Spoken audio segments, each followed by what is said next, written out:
Como se vê, emergiu então um novo tipo de poder. A gramática passou a ser considerada ciência superior, aquela da qual dependiam todos os outros saberes, acima mesmo da teologia, uma vez que as línguas e as literaturas clássicas passaram a ser o mais valorizado elemento da cultura.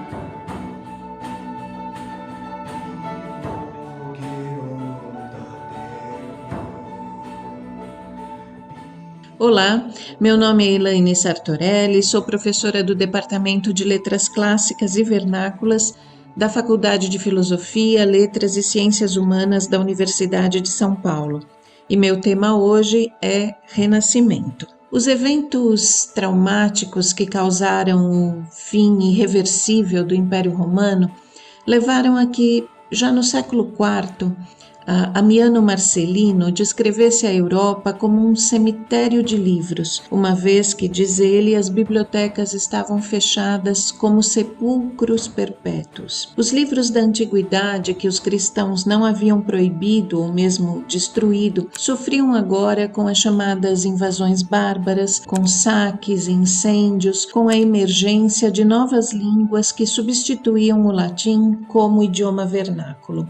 Houve depois, durante o longo período que conhecemos como Idade Média, momentos de efervescência cultural no sentido de cultura letrada, como o Império de Carlos Magno ou o chamado pré-renascimento do século XII, mas a ausência de códices e mesmo questões políticas e também a dificuldade de viajar no período feudal e a concentração de conhecimento em mosteiros faziam da transmissão de cultura algo bastante limitado. Mas uma série de acontecimentos que se deram no norte da Itália entre os séculos 13 e 14, entre os quais podemos destacar a importância das universidades de Bolonha e de Pádua, o enriquecimento das famílias governantes das cidades-estado de Florença, de Milão, de Gênova, de Veneza, a crescente urbanização da Itália setentrional, que ocasionou, por exemplo, até mesmo o surgimento das ordens mendicantes, além de fatores comerciais como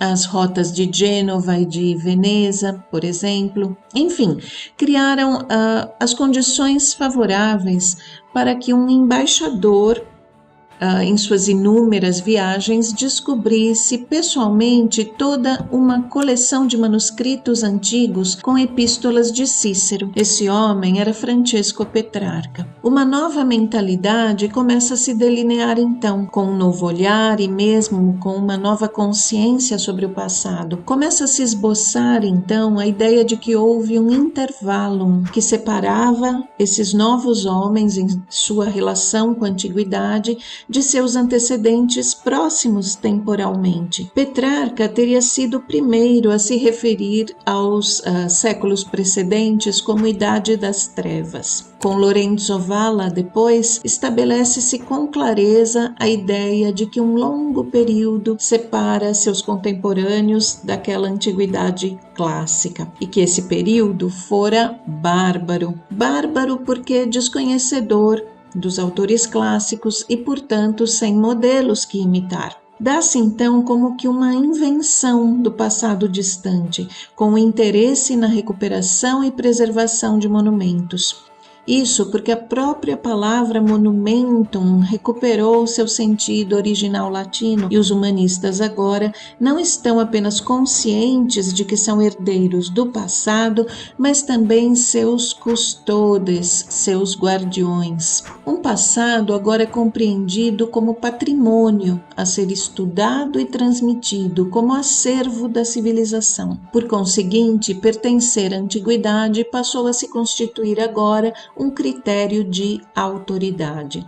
Tem início, então, uma verdadeira corrida ao ouro, sendo que o grande tesouro a ser descoberto nos esconderijos dos mosteiros eram os autores da antiguidade.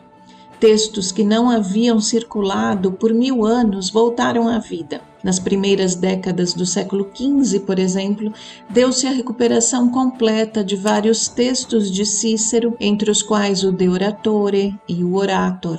Surgiu então a primeira autoridade em Cícero, Gasparino Barzizza, enquanto Poggio Bracciolini se tornou famoso pela recuperação em 1417 do poema De Rerum Natura, de Lucrécio. As descobertas se sucediam com grande rapidez e, a partir de então, cópias geraram comentários, revisões e, por conseguinte, imitações. Esses homens eram clérigos, em sua esmagadora maioria, mas seu coração estava nos discursos da antiguidade e sua principal ocupação era o resgate, a colação, a edição crítica de textos da época clássica. Ocupavam-se, portanto, da produção humana e desenvolviam para a interpretação dos textos antigos métodos científico-acadêmicos, distantes de concepções como revelação e inspiração.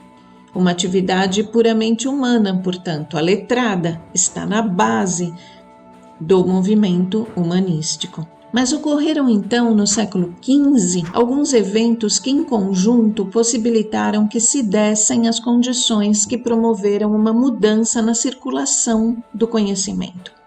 Entre esses acontecimentos, podemos mencionar a queda de Constantinopla, ocorrida em 1453. Com o saque da cidade pelos otomanos, com a usual destruição de livros, muitos professores e intelectuais buscaram refúgio na Europa, especialmente na Itália, e levaram com eles muitos manuscritos que não haviam circulado no Ocidente durante o chamado período medieval. E levaram consigo também, pela primeira vez em séculos, a possibilidade ou a facilidade de se encontrar um professor de grego na Europa. Com tudo isso, em um ambiente cultural dominado, então, pela escolástica aristotélica, ressurgiu o platonismo, ou melhor, o neoplatonismo, que virá a ser uma das marcas do movimento humanístico. E no discurso, onde havia até então formas rígidas de disputatio, ressurgiu a elocução variada e ornamentada, exemplificada por cada um dos modelos antigos. O homem renascentista se liberta, ou pelo menos sente que se liberta, ao se fazer senhor de várias e variadas formas de se expressar.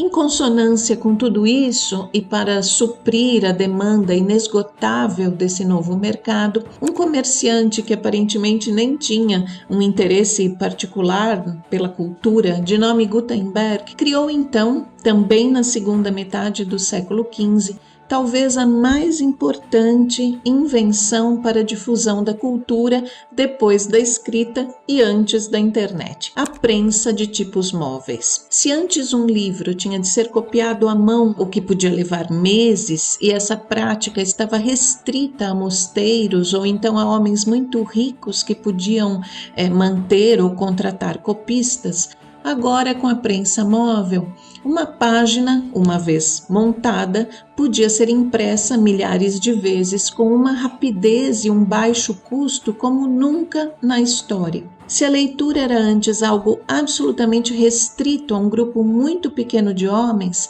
sendo que mesmo os reis costumavam ser analfabetos, agora o livro passava a circular de uma forma como nunca antes. Anteriormente, uma universidade tinha um livro e sua leitura era pública.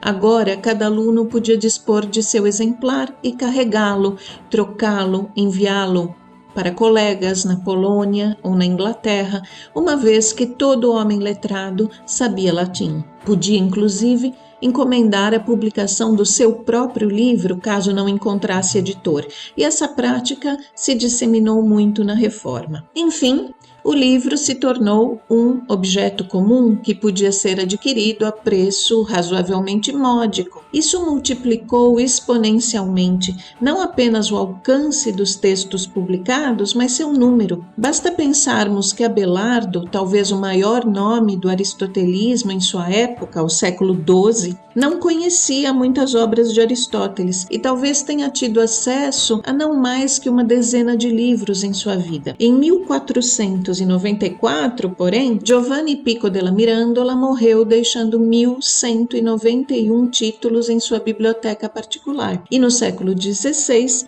um humanista já tinha a sua disposição a mesma biblioteca de que dispomos hoje.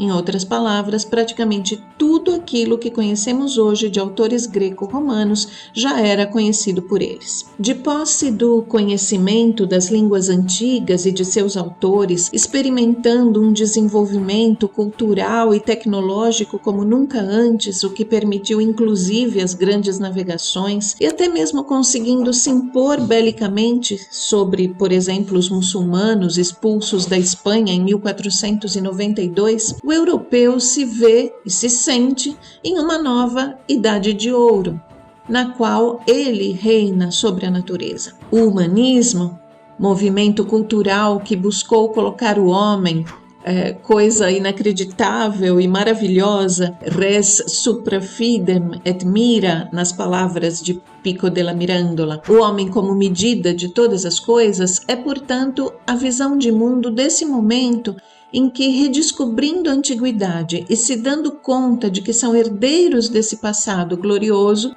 propuseram a dignidade do homem, o homem como medida do mundo, do universo, de todas as coisas. Esse longo processo abarca nomes tão díspares quanto o platônico Marsilio Ficino e Maquiavel, abarca a imitação ciceroniana ou imitação composta, vulgarizamento ou, por outro lado, produção apenas em latim. Enfim, há muitos renascimentos e por isso houve também muitas polêmicas naquele momento, inclusive com respeito à interpretação dos textos recém-redescobertos e também com respeito à imitação dos modelos antigos. Mas há um ponto central, desencadeador de tudo aquilo que representa o Renascimento, inclusive no que diz respeito a essa denominação mesma, Renascimento: o critério filológico.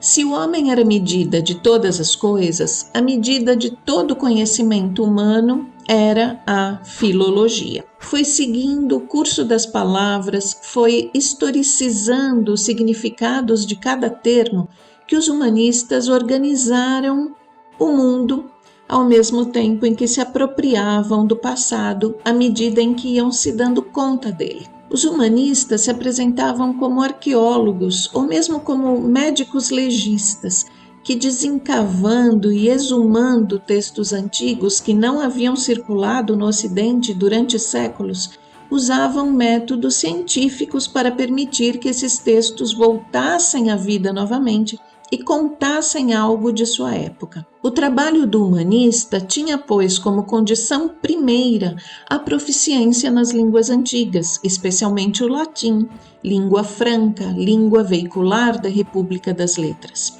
Por meio do estudo cuidadoso de cada vocábulo, agora entendido em seu contexto, o filólogo podia recusar interpretações legitimadas pela tradição, mas errôneas, e também identificar e expurgar interpolações acrescentadas por copistas. Foi assim, por exemplo, que Lorenzo Valla empregou os métodos e critérios filológicos para expor e desmascarar a famosa doação de Constantino. Era um documento pelo qual, supostamente, o imperador Constantino havia feito a concessão de todos os territórios ocidentais do Império Romano ao Papa Silvestre e a seus sucessores. Com esse título forjado, a Igreja se beneficiou por séculos dos direitos dessa outorga, até que, em 1440, Lorenzo Valla demonstrou que se tratava de uma farsa muito posterior do período medieval. E ele fez isso realizando um trabalho de perito, cientificamente, ou seja, apontando elementos linguísticos, como, por exemplo, barbarismos posteriores ao tempo de Constantino, e neologismos surgidos também muito depois da suposta confecção do documento. Como se vê, emergiu então um novo tipo de poder. A gramática passou a ser considerada a ciência superior, aquela da qual dependiam todos os outros saberes, acima mesmo da teologia, uma vez que as línguas e as literaturas clássicas passaram a ser o mais valorizado elemento da cultura, e aquele que as manejasse passava a ser tão ou mais poderoso que as instituições. E o humanista que mais se beneficiou dessa nova espécie de prestígio bem como da nova tecnologia da prensa móvel, e que mais beneficiou os editores surgidos naquele momento foi, sem dúvida, Erasmo de Roterdã. Erasmo foi o principal nome da cultura ocidental da primeira metade do século XVI, e sua influência se deu e se estendeu como talvez a de nenhum outro antes. De suas origens obscuras em um país até então sem tradição literária, Erasmo se tornou o príncipe dos humanistas, o autor de um espelho de príncipes para Carlos V, o que ousou satirizar o Papa, o nome inescapável de qualquer aspecto da cultura letrada de sua época. Ele foi o autor mais lido do século XVI, e seus manuais e suas obras de referência tiveram na época tanto sucesso quanto seus tratados satíricos conhecidos até hoje, como o Elogio da Loucura. Seu manual de cópia sobre a abundância foi o livro mais reimpresso do Renascimento e certamente o mais estudado. O professor inglês Peter Mac mostrou em um levantamento que esse livro teve 60 edições nos primeiros 18 anos após sua primeira aparição e atingiu a marca impressionante de 165 edições até 1569, ou seja, teve várias reedições por ano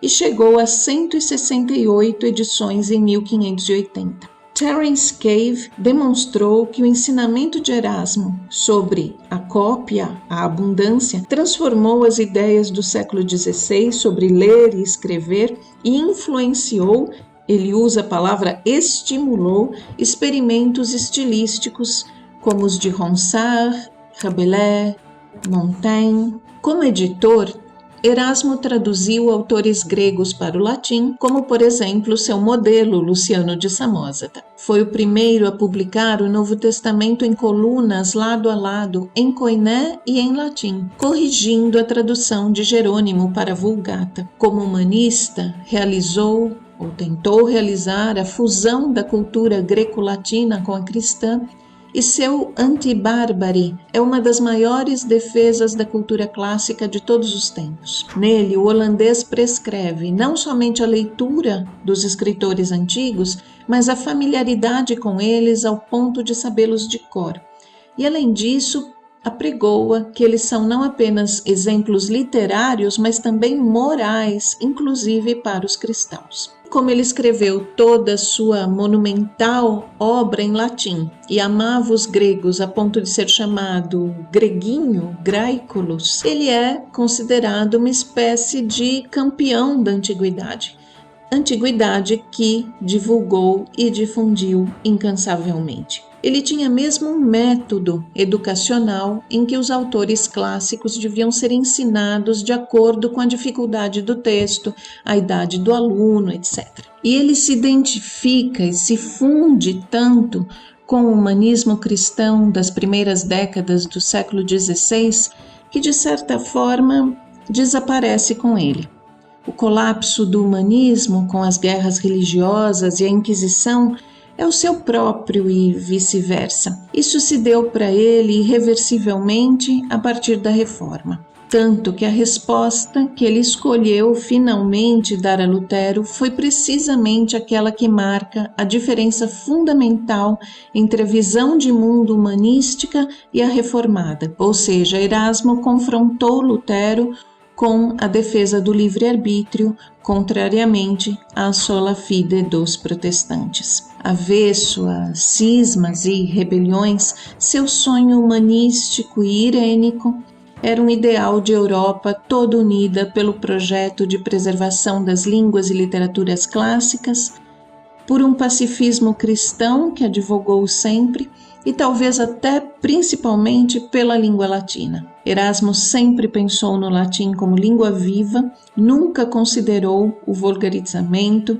e sua resposta às dissensões e guerras que se seguiram à reforma foi insistir no ensino da língua latina e da literatura greco-latina. Mas os anos 20, 30 do século XVI estão já bem distantes daqueles anos solares da sátira lucianesca do começo do século. Quando tomar partido se tornou uma necessidade, Erasmo, fiel a seu lema Concedo nulli, não concordo com ninguém, parece ter conseguido decepcionar a todos. Homem novo, no sentido ciceroniano da expressão, ele foi o maior símbolo daquela nova idade de ouro em que tudo era possível para um homem de intelecto.